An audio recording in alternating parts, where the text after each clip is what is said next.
Would it make you nervous having to take your brand new Evo 2 down this hallway and then blindly or through the screen steer it into one of these rooms? Well, as a new pilot, that's about what I'm about ready to try. And yep, I'm a little bit nervous doing it, but I got some help. Let's see what it is. Hi everybody and welcome. I'm Rusty Nelson and welcome to my gallery here in Kennett Square, Pennsylvania. Many of you know that not too long ago, in fact a very short period of time ago, I bought an Evo 2 Pro, and a lot of that to do still photography. Although I am thoroughly enjoying the few flights that I've had, and I can't wait to get back into this, a little more dig into it with video.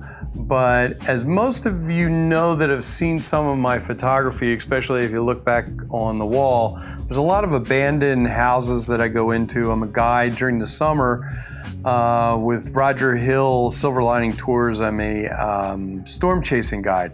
And when I'm out by myself, I love to go to these abandoned homes and places and explore them. And I thought this would be a great thing for the Evo 2 to go explore a little bit more and go out and search areas out there. And in doing so, I realized that flying in close quarters is not as easy as I thought. So the other day, I went out and I purchased these propeller guards. And I'm going to go ahead and open these up. And then I'm going to go into the hall in here in the American Legion's Art Center and go ahead and fly in there. And then that hallway that you just saw downstairs, I'm going to go and fly down there. And let's see what exactly is in here. Looks like they come in 4 pieces. The label on this one that says, I guess that's front left and front right. And let's go ahead and install these really quick. Can't be that hard. I'll go ahead and punch in some close-ups here if it looks like it's going to be very hard.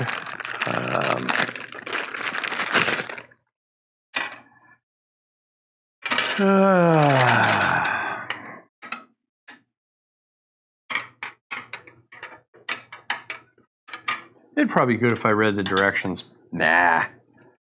All right. So obviously this goes together like this. And since this rises up front, let's go ahead and see whether we can get these on without getting really involved.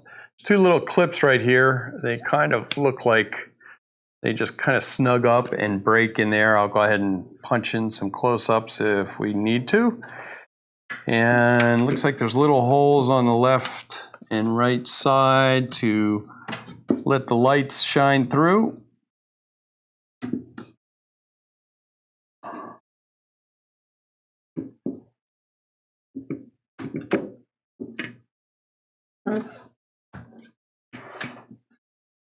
That was front left and front right.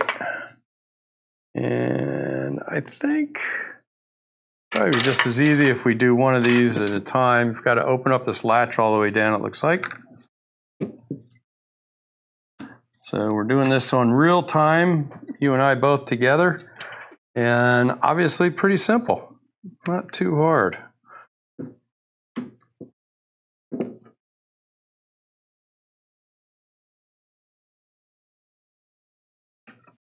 If I stand this up on end, there's only about 1 inch clearance on the bottom and maybe 1 inch clearance out front. But if you get anything, obviously anything in this area right here,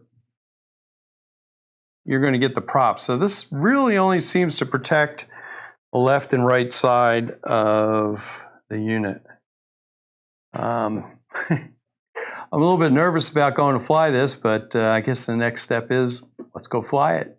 I've got the unit on. Started recording. I have put the flight controls on standard and 11 miles an hour. Visual navigation I've turned off. And I've left show radar map because we'll hear that beeping.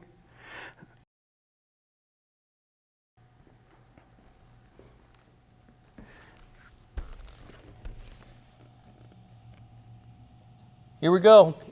So we're in ADDI mode, and that means things are going to be a little bit different, I believe, as far as braking. I can't tell where my head is right here. I guess there's only one thing to go. Like I said, this is going to be interesting.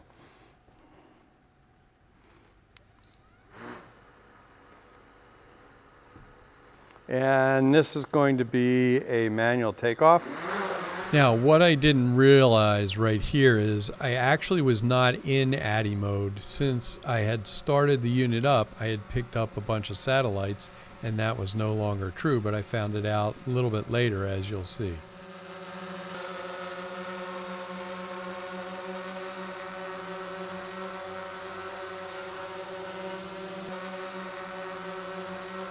I'm going to move the camera down here so you can see what happens when it bumps into a wall. I really have no idea. Okay, this is making me nervous.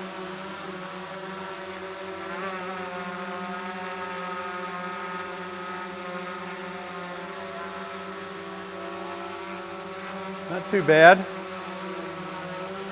It's a little shaky.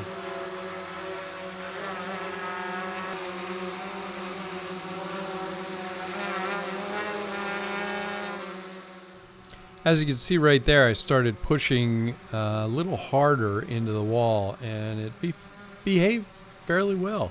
And I kind of bumped into it pretty good right there and pushed at it a little more. Okay.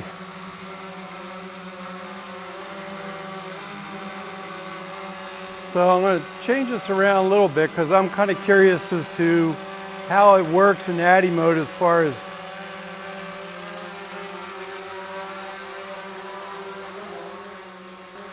that does break. Now it says somehow that I have 7 satellites in here. Now how I have 7 satellites, I have no idea. I'm going to drop it down. Now I'm going to hit it diagonally. So in the back of my brain, this is just about the point where I was thinking the same time I was bumping into walls, is there's no way that this can be in ADDI mode. It must be using the GPS, and that is why I'm getting the braking.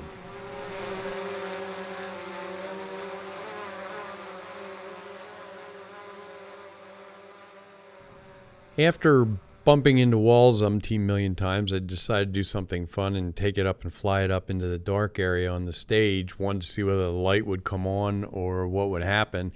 And sure enough, once I got it up there, the light came on. And I thought, oh, that's kind of cool. That's what it's supposed to do. But I also noticed that I was still getting 4, 5, 6, 7, 8 satellites even.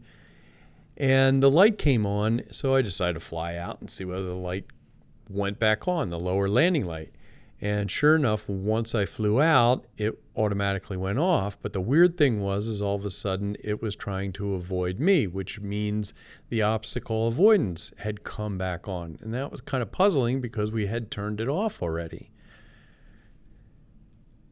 So I went back into the app and checked under visual navigation, and sure enough, the visual obstacle avoidance had come back on.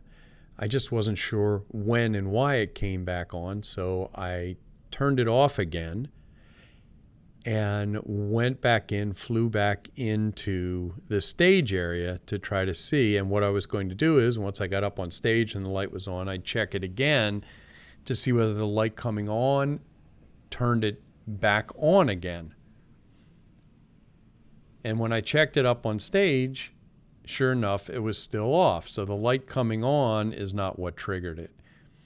But when I turned around and came back out again, even after checking it once again up on stage, I came back out, and sure enough, the obstacle avoidance had turned back on again. So obviously when the light comes back on, for some reason, it turns the avoidance back on.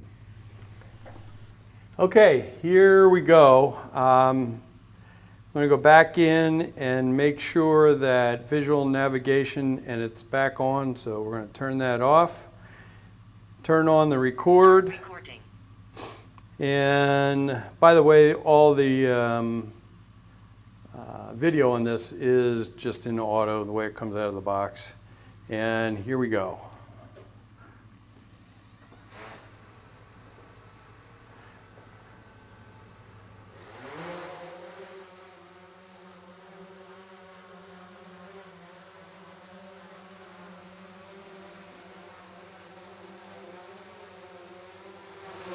It's definitely bobbling around a little bit from the wake, but it's holding up pretty good.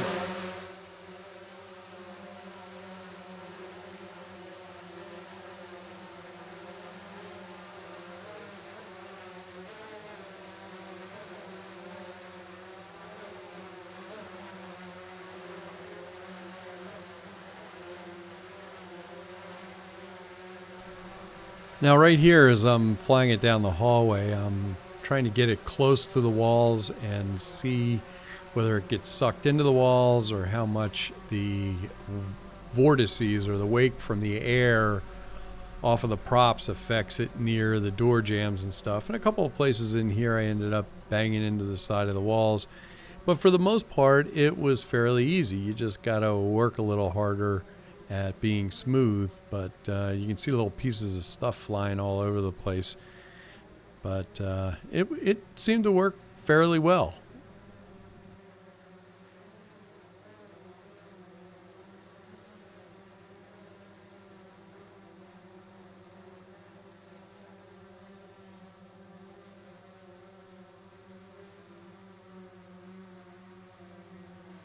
It's actually hitting really well. I'm just going to try bumping into one of the walls here.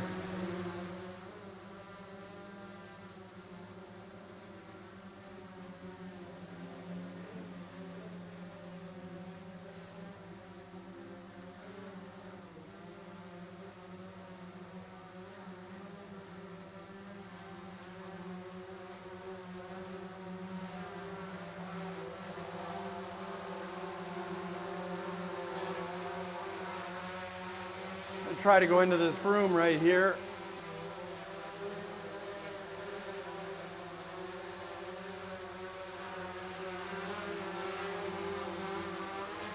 Now if you watch, just as I start to make this turn right here, the left side of it actually hugs the door jamb as I make the turn. So it's actually got itself up against the door jamb before it goes in.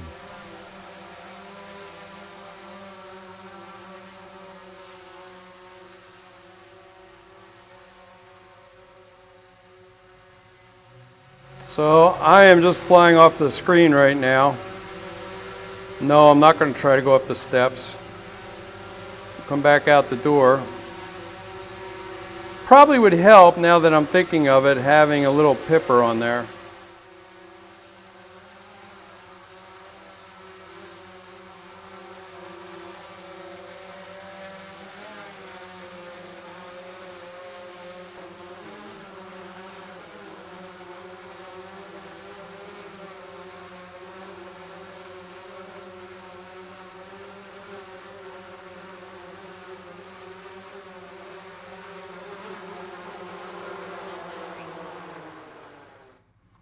And that's it. Stop recording. There we go, down to 25%. So there's a couple of things that I definitely don't understand. I'll talk about when I get upstairs. All right, so that was a little bit of an adventure, that's for sure. But like I say, my camera is my best excuse for adventure. This is definitely turning out to be one. So I've learned a couple of things, and I've also raised a couple of questions to myself. And here goes. When we took this sucker on stage and went into a dark stage, it turned on the lights and did not turn on the obstacle avoidance. It turned the light on, I'll call it a landing light for lack of a better term, for the downward lights. And when I turned around and brought it back out, the lights automatically came off. And when it did that, it automatically turned on the obstacle avoidance. Because if you remember, when we first started flying it, it was actually turned off so that we would be able to fly indoors. Now, this thing somehow is picking up 6 or 7 satellites. And the way I understand this, and I'll go back and read it, But the way I understand it is if you get down to the low batteries, 20 and 15% respectively, this will initiate the go home if nothing's done. If you have GPS, it's going to go up to altitude and come home. If you don't have GPS and obstacle avoidance, it will automatically land right where it is. Now this could mean a lot because if you're flying indoors and you're picking up GPS like I did there, you hit 25%, don't catch it, this thing's going right into the roof. I know that on some other units, like I said, this is my first drone, but on DJI's, I think you can tell it, okay, instead of coming right home automatically, I want you to hover in place or land, so you have a choice. It doesn't seem to be that way. If you found something else, I'd love to see this discussion down in the comments. Anyway, that was an adventure. I'm going to start looking into this a little bit more to fly this better inside. It may not be an indoor drone, that's for sure, an indoor unit. We're not best suited for that, and I will do some more research on it. I'm also going to do some more research on the camera. That'll be my next adventure, to go out and do some testing with the video camera, and still shooting in log, and I'll be covering that, how you can install your LUTs and everything else in Premiere. Anyway, once again, my name is Rusty Nelson. Thanks for dropping by. We got a lot more to learn together on this sucker, that's for sure. And I hope that you'll join me. Go ahead and subscribe. Smash the like button at least. That only takes a second. If you got this far, please do. Anyway, till next time. And there's my phone buzzing. I'll talk to you later.